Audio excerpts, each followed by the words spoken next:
की जय जय श्री राधे, जय जय श्री राधे, जय जय श्री राधे श्याम। तो महाराज संतों की सन्निधि जीवन को सुधार देती है। सुखदेव जी महाराज आदरणीय सूत जी महाराज सौनकादि ऋषियों के प्रश्नों के जवाब दे रहे हैं। बड़े ध्यान से सुने कि मनुष्य के लिए सबसे पहला प्रश्न क्या था? परम धर्म क्या है? सूत जी कहते हैं मनुष्य के लिए सर्वोत्तम धर्म है गोविंद के चरणों में प्रीति हो जाना, कन्हैया के चरणों में प्रीति का हो जाना, यही सर्वोत्तम धर्म है। जो निष्कामी है, निष्कपटी हैं, जिनके जानने के योग जो है वो ही सर्व प्रेम ही सर्वोत्तम धर्म है। कहते हैं आप ध्यान से सुने कि वास्तव में निष्काम धर्म से ऊंचा कोई धर्म नहीं होता। मंदिर हम इसलिए नहीं जाएं कि हमारा कारोबार चले, हम स्वस्थ रहें, माल मत्ता आता रहे, इसलिए मंदिर नहीं जाना। मंदिर तो इसलिए जाना है कि मंदिर जाना हमारा धर्म है। जब तुम घर से ही स्वार्थ लेके चल रहे हो तो फिर कैसे चलेगा? मंदिर जाना हमारा धर्म है। मंदिर आप जाओगे तो कारोबार अपने आप चलेगा, तुम्हें कहने की जरूरत नहीं है, उसको सब पता है। शरीर में कष्ट है वो भी उसको पता है। व्यक्ति बार बार बोल करके जताना चाहता है, इसका मतलब क्या हुआ कि वो ये कहना चाहता है तुमको मालूम नहीं है मेरी स्थिति का, कैसी मेरी स्थिति है, कैसी मेरी हालत है। जा करके मांगता है मेरा ये हो जाए, मेरा वो बन जाए, ये कर जाए। मांगने से तो हम भगवान को छोटा बना देते हैं। कैसे? अरे मांगा तो उससे जाता है जिसको मालूम नहीं है मुझे क्या चाहिए। वो सारी दुनिया का मालिक है, उसे पता नहीं तुम्हें क्या चाहिए। जैसे कोई छोटा बच्चा जिद करने लग जाए 5 वर्ष का किसी चीज के लिए, तो माँ बाप क्या दिला ही देते हैं? उनको पता है ये वस्तु इसके लायक नहीं है, अभी इसके योग्य नहीं हुआ है, जब इसके योग्य हो जाएगा तो दिला देंगे। ऐसे ही जीव भी अपनी समस्याओं को गाता रहता है ठाकुर जी के सामने। भगवान कहते हैं समय तो आने दे, लेकिन उसे तसल्ली नहीं होती। समय आने दे, सब होगा, जिसके लायक तो बन जाएगा तो मिल जाएगी, पर वो समय से पहले ही चाहिए उसे, तुरंत ही हो नहीं पाता है। भगवान से मांगने पर तुम भगवान को छोटा बना देते हैं। अरे भाई, जिसने मातृ गर्भ में हमारी रक्षा की, वहां कोई खिला रहा था क्या हमें? किसी ने दूध दिया, किसी ने भोजन दिया, वहां भी तो हमारी रक्षा उसने की थी, उसे हमारी चिंता थी कि नहीं?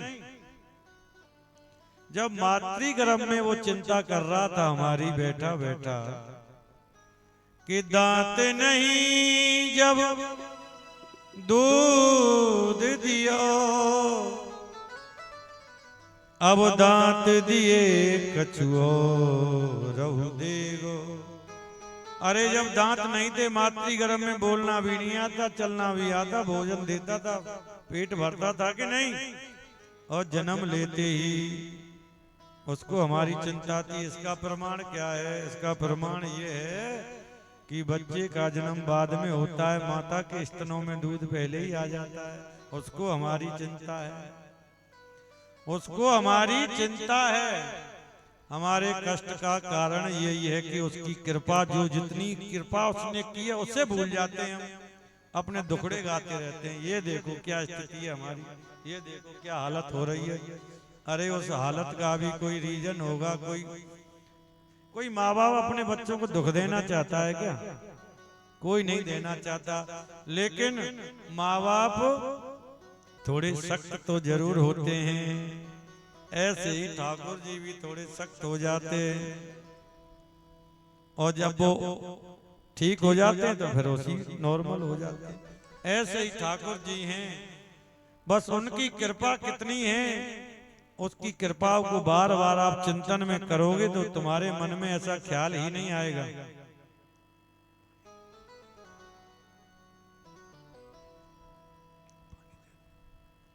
तो तुम्हारे मन में ख्याल ही नहीं आएगा ऐसा। उसको हमारी चिंता है, जन्म लेते ही मातृ स्तनों में दूध आ जाता है, और जब दूध खत्म होता है तो तुरंत दांत आने लगते हैं, दांत आने लगते हैं तो फिर खाने की भी व्यवस्था वो करेगा। अरे दांत तुमने उगाए, तुमने इनमें कुछ जल दिया, कुछ खाद पानी दिया, अपने आप आए ना। जो चीज अपने आप उदित हो रही है तो वो खाने की भी व्यवस्था करेगा। भगवान कह रहे हैं तेरी जरूरतों का तो ठेका मेरे पास है, तेरी हर जरूरत को पूरा कर सकता हूं, लेकिन तेरी तमन्नाएं ये पूरी नहीं कर सकता। अब व्यक्ति क्या क्या तमन्नाएं बढ़ाता रहता है, तो इसका ठेका नहीं है मेरे पास में।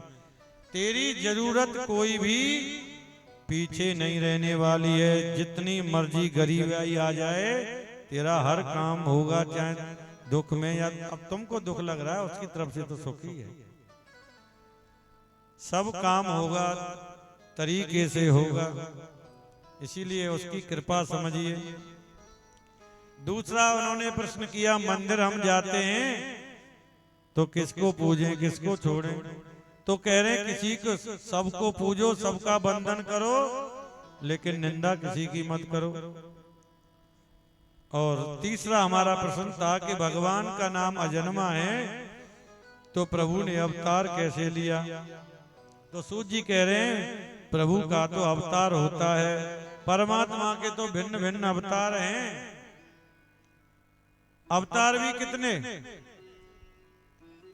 कि जब जब होए धर्म की हानि, जब जब होए धर्म की हानि, बाढ़े असुर अधम अभिमानी, बाढ़े असुर अधम अभिमानी, तब तब धर प्रभु विबद शरीरा, तब तब धरे प्रभु विविध शरीरा, तब तब धर प्रभु विबद शरीरा, तब तब धरे प्रभु विविध शरीरा, हरे नाथ निध सज्जन पीरा, ओ हरे नाथ सज्जन पीरा, जब होए धर्म की हानि। शास्त्र के परिप्रेक्ष्य में देखें तो जब जब धर्म की हानि होती है तब तक भगवान अवतार लेते हैं। तो कहते हैं अवतार भी कितने? बोले 24 अवतार हैं भगवान के, शास्त्र के प्रमाणिक रूप से 24 अवतार हैं, और 24 अवतारों का जो रोज चिंतन करता है उसके 24 घंटे में कोई भी समस्या नहीं आती है, कोई भी समस्या नहीं आती है। आज व्यास जी अपनी कुटिया में बैठे बैठे विचार कर रहे हैं क्या करूं।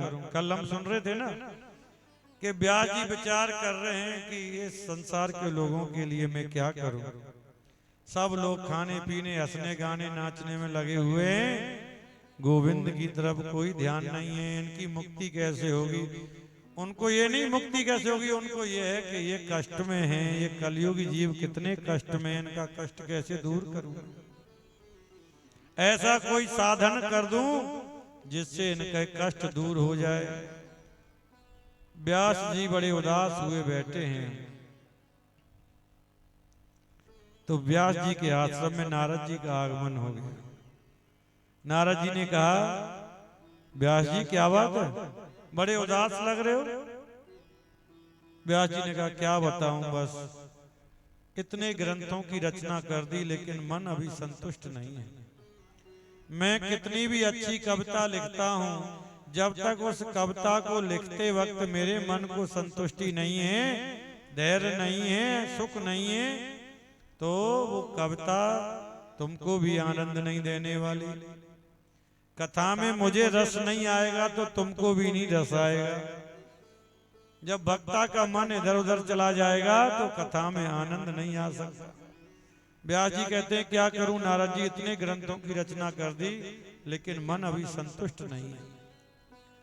लोग बहुत कष्ट में हैं, बहुत दुख में हैं, इनका दुख कैसे दूर हो, ऐसा कोई साधन क्या करूं। तो नारद जी कहते हैं क्या बताऊं, आप ऐसा करो व्यास जी, आपने 17 पुराणों की रचना कर दी, किसी किसी पुराण में आपने बलि का विधान लिख दिया है, तो लेकिन जो रामकृष्ण के परम भक्त हैं, वैष्णव हैं, वो उनके लिए कौवे जो हैं वो तो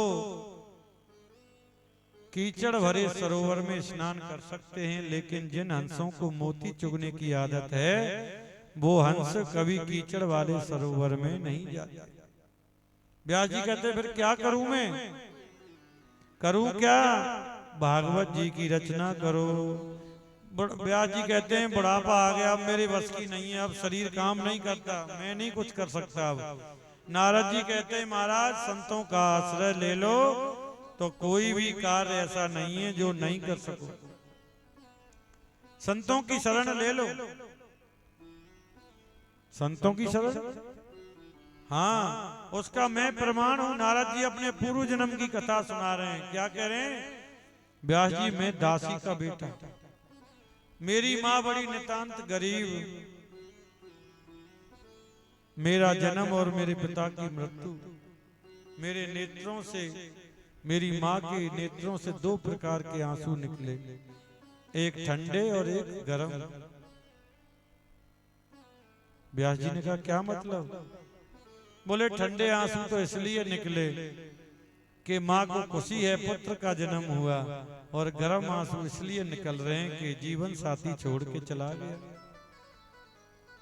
तो महाराज मेरी माँ नितांत गरीब, मैं दासी का बेटा, केस बस्ती में हमारे आंसुओं को कौन पहुंचेगा, यहाँ जिसको देखो उसका दामन भीगा लगता है। हर किसी का दामन भीगा है। मेरी माँ मुझे गोद में लेकर के संतों के आश्रम पर गई। बाबा समाज से बड़ा डर लगता है,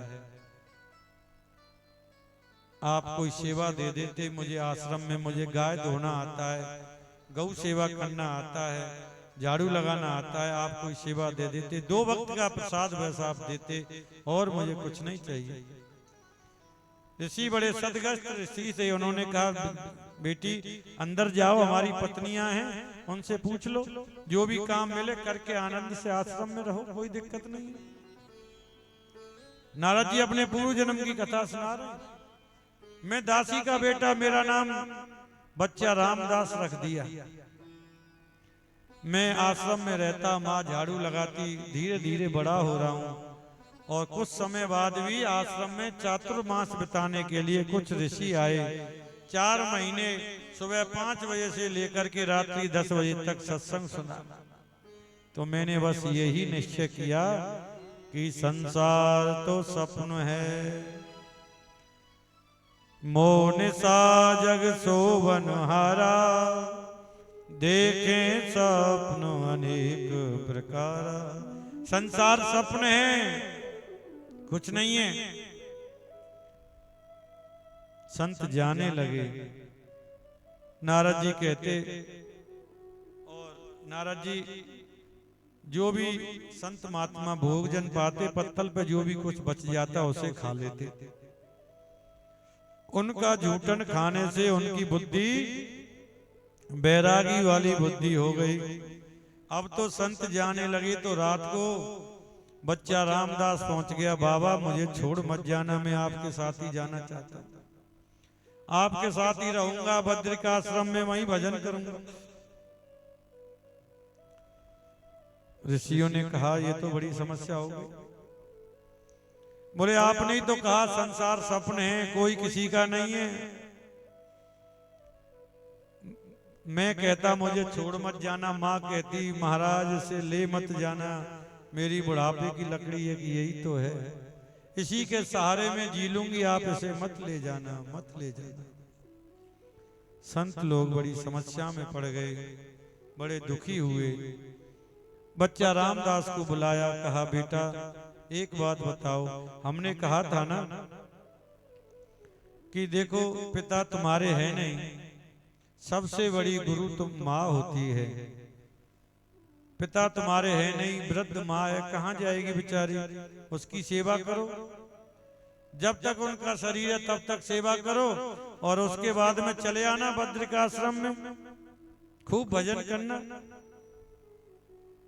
संत लोग जाने लगे तो महाराज नारद जी ने कहा बाबा कुछ तो बताते जाओ मुझे, मैं कैसे जीऊंगा इतने दिन, क्या करूंगा, कुछ तो बताते जाओ।